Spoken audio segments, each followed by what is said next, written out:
बिस्मिल्लाहिर्रहमानिर्रहीम नहमदुहु व नुसल्ली व नुसल्लिमु अला रसूलिहिल करीम अम्मा बाद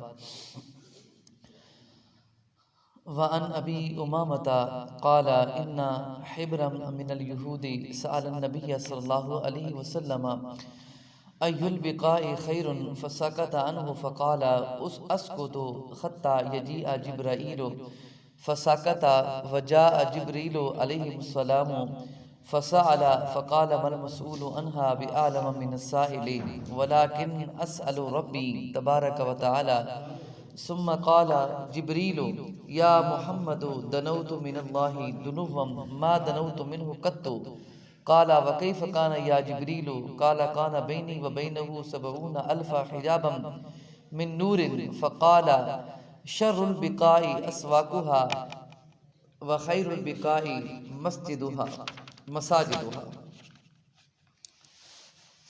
हज़रत अबी उमामा रज़ियल्लाहु ताला अन्हु आप बयान करते हैं कि इन्ना हिब्रम मिनल यहूदी, यहूदियों का एक बहुत बड़ा आलिम था।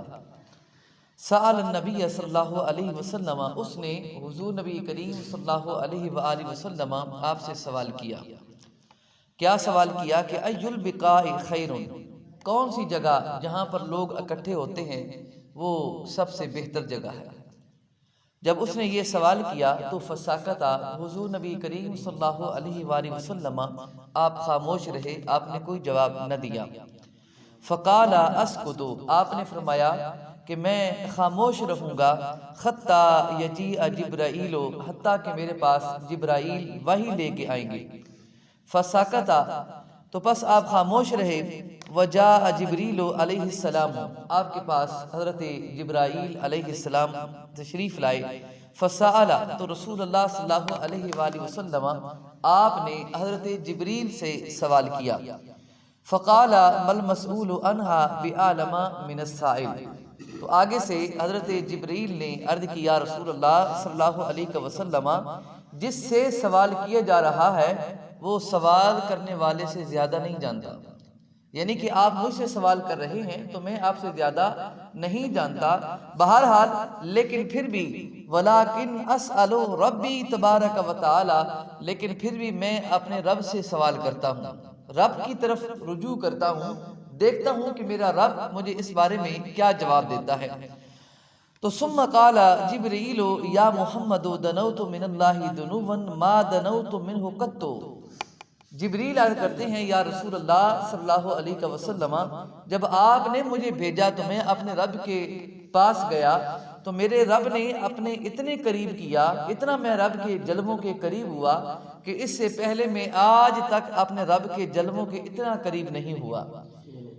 तो जब आपने ये बात अर्ज़ की हुज़ूर नबी करीम सल्लल्लाहु अलैहि वसल्लम आपकी बारगाह में, तो क़ाला व कैफ़ कान या जिब्रील, तो रसूल अल्लाह सल्लल्लाहु अलैहि वसल्लम आपने पूछा कि ऐ जिब्रील, तुम जो अल्लाह के जलवों के करीब हुए तो कितना करीब हुए, कितना फासला रह गया था बाकी।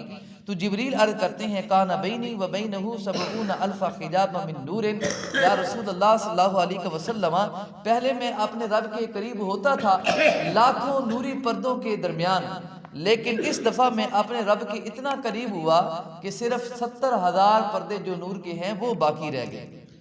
फ़क़ाल शर्रुल बिक़ाइ अस्वाकुहा व खैरुल बिक़ाइ मस्जिदुहा, तो मैंने अपने रब से सवाल किया तो अल्लाह रब्बुल इज़्ज़त ने मुझे जवाब दिया कि सबसे बुरी जो जगह है, बदतरीन बुरी जगह वो बाज़ार है, और सबसे बेहतरीन जो जगह है वो अल्लाह का घर मस्जिद है।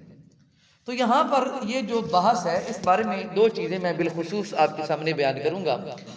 पहली चीज़ तो ये है कि हुजूर नबी करीम सल्लल्लाहु अलैहि वसल्लम आप इस बारे में कोई लाइलम नहीं थे। आपको इल्म था कि कौन सी जगह कैसी है और कौन सी जगह कैसी नहीं है, लेकिन इसके बावजूद रसूलुल्लाह सल्लल्लाहु अलैहि वसल्लम आप खामोश रहे। और ये आपने अपनी उम्मत को तालीम दी कि जब किसी आलिम दीन से, किसी मुफ्ती से कोई मसला पूछा जाए तो अगर उसे इल्म ना हो तो उसको चाहिए कि वो फौरन जवाब न दे, बल्कि अपने से ज़्यादा इल्म वाले की तरफ रुजू करे। फसअलू अहल ज़िक्र इन कुंतुम ला तालमून। ठीक है ना। तो ये अपने पास अगर इल्म ना होना फिर आपे से ज़्यादा इल्म वाले की तरफ रुजू करना ये कोई इंसान के लिए नापसंदीदा बात नहीं है, बल्कि ये तो तालीम उम्मत के लिए रसूलुल्लाह सल्लल्लाहु अलैहि वसल्लम आपकी सुन्नत मुबारक है। और फिर जिब्रील ने भी आगे से ये कह दिया कि या रसूलुल्लाह मुझे आपसे ज़्यादा इल्म नहीं है, मतलब ये है कि या रसूल आपको भी इल्म है, मुझे भी इल्म है, लेकिन इसके बावजूद अपने पास से जवाब नहीं दिया, आपने रब से जाकर पूछा।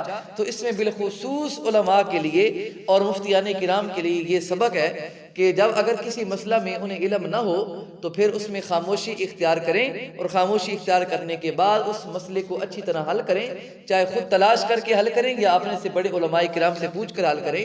तो फिर इसमें कोई यानी कि बेइज्जती वाली या लाइल्मी वाली ऐसी कोई बात नहीं है, बल्कि ये तो कमाल एहतियात है कि किसी बंदे को मसला मालूम नहीं था तो उसने अपने पास से कोई ढकोसला नहीं ठोक दिया, बल्कि अच्छी तरह तहकीक की और उस मसले को खूब अच्छी तरह बयान किया।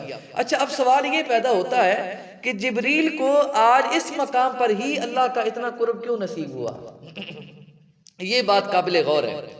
असल में बाद लोग यहाँ पर ये भी कहेंगे जी हुजूर नबी अलैहिस्सलाम को इल्म नहीं था जी, तो इसलिए आप खामोश हो गए। ऐसी बात हरगिज नहीं है।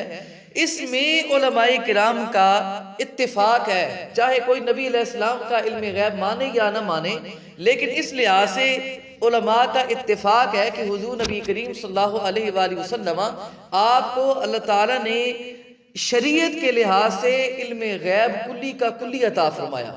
इसके इल्म में कोई शक नहीं है, यानी कि जो हमारे पास उलूम है ये तो ना होने के बराबर है, इसकी तो कोई हैसियत भी नहीं है। रसूलुल्लाह सल्लल्लाहु अलैहि वसल्लम आपके मुकाबले में आपकी उम्मत का जो इल्म है वो एक समंदर के मुकाबले में जैसे एक कतरे की सलाहियत। तो फिर आप खुद अंदाजा लगाएं कि एक समुंदर के मुकाबले में एक कतरे की क्या हैसियत हो सकती है। तो रसूलुल्लाह सल्लल्लाहु अलैहि वसल्लम आपको अल्लाह रब्बुल इज़्ज़त ने इतना इल्म अता फरमाया। तो बहरहाल यहाँ पर हुजूर नबी करीम सल्लल्लाहु अलैहि वसल्लम आपने हज़रत जिब्रील को भेजा। तो अल्लाह रब्बुल इज़्ज़त ने जनाब जिब्रील को फरमाया, ए जिब्रील पहले मैं तुझे अपने महबूब के पास भेजता था, लेकिन आज जब मेरे महबूब ने तुझे मेरे पास भेजा है तो फिर पहले की तरह नहीं आएगा। आज मेरे जलवों के और ज्यादा करीब हो जा, जितना करीब हो सकता है हो जा। तो ये नबी अलैहिस्सलाम के भेजने की वजह से अल्लाह ताला ने हजरत जिब्राइल को ये कुर्ब अता फरमाया कि मेरे महबूब ने तुझे भेजा है, लिहाजा आज पहले की तरह नहीं बल्कि और करीब हो जा, और करीब हो जा। तो ये जिब्राइल की मेराज थी कि महबूब करीम सल्लल्लाहु अलैहि वसल्लम आप कि सदके जनाबी जिब्रील अल्लाह रब्बुल इज़्ज़त के जलवों के इतना करीब हुए कि सिर्फ 70,000 हिजाबात जो हैं वो बाकी रह गए। तो यहाँ पर ये बात याद रहे कि ये कोई जो पर्दे हैं, हिजाबात हैं, ये अल्लाह रब्बुल इज़्ज़त पर नहीं है, क्योंकि पर्दे उस चीज़ पर होते हैं जो चीज़ महदूद होती है, और जो चीज़ महदूद होती है वो हादिस होती है, और जो हादिस होती है वो खुदा नहीं हो सकती। ये पर्दे तो मखलूक के लिहाज से हैं, यानी कि जैसे कि गोया के एक पर्दे है नूरानी। अगर इंसानियत के लिहाज से देखा जाए तो जुल्मत के पर्दे हैं, और अगर फरिश्तों के लिहाज से देखा जाए तो ये नूरानी पर्दे हैं। तो अल्लाह ताला से इतना कुर्ब नसीब हुआ तो ये हुजूर नबी करीम सल्लल्लाहु अलैहि वसल्लम आपके सदके हुआ कि ए जिब्रील आज तू अपनी मर्जी से नहीं आया, बल्कि आज तुझे मेरे महबूब ने भेजा है, लिहाजा जितना करीब हो सकता है मेरे करीब होकर मेरे जलवे दे। तो इसके बाद रसूलुल्लाह सल्लल्लाहु अलैहि वसल्लम आपने जिब्रील से जो सवाल किया था, जिब्रील को जो रब्बुल आलमीन से जवाब मिला, वो जवाब क्या था कि इस कायनात के अंदर दो जगह है, एक सबसे बुरी, एक सबसे अच्छी। तो सबसे जो बुरी जगह है वो क्या है? बाजार है। बाजार के अंदर कौन सी बुराई है जो नहीं होती? आप हर जगह देख लें, सबसे ज्यादा बुराई जो है वो बाजारों में होती है। धोखा, फरेब, झूठ, गीबत, गिला, ना जाने, मैं कहता हूं कि कोई ऐसी बुराई नहीं जो बाजार में ना होती हो। इसलिए बाजार को सबसे बुरी जगह करार दिया गया। और सबसे अच्छी जगह क्या है? मस्जिद। आप कितने खुश नसीब हैं कि इस वक्त आप इस रूए जमीन की सबसे बेहतरीन जगह पर आप लोग बैठे हुए। तो खुश होना चाहिए, अल्लाह रब्बुल इज़्ज़त की बारगाह में अल्लाह का शुक्र अदा करना चाहिए कि अल्लाह ताला ने हमें तौफीक दी। कई ऐसे लोग हैं जो अपने घरों में या तो सो रहे होंगे या उठे होंगे, पत्नी मुंह धोया होगा, नहीं धोया होगा, कामों पे शुरू हो गए होंगे। तो अल्लाह ताला का शुक्र अदा करें, अल्लाह ने आपको तौफीक दी, आप उठे, मस्जिद में आए, वुज़ू किया, नमाज अदा की। अपने रब का शुक्र अदा करें कि अल्लाह रब्बुल इज़्ज़त ने हमें ये तौफीक दी है। और इस ज़मीन पर सबसे जो खूबसूरत जगह और इज़्ज़त वाली जगह है, जहाँ पर पहुँचना हमारे इख्तियार में है, अल्लाह ताला ने हमें पहुँचाया और हम उस जगह बैठे हैं। तो अल्लाह रब्बुल इज़्ज़त की बारगाह में दुआ है, अल्लाह ताला हम सबको बाजमात पंजगाना नमाज अदा करने की तौफीक अता फरमाए। वमा अलैया इल्लल बलागुल।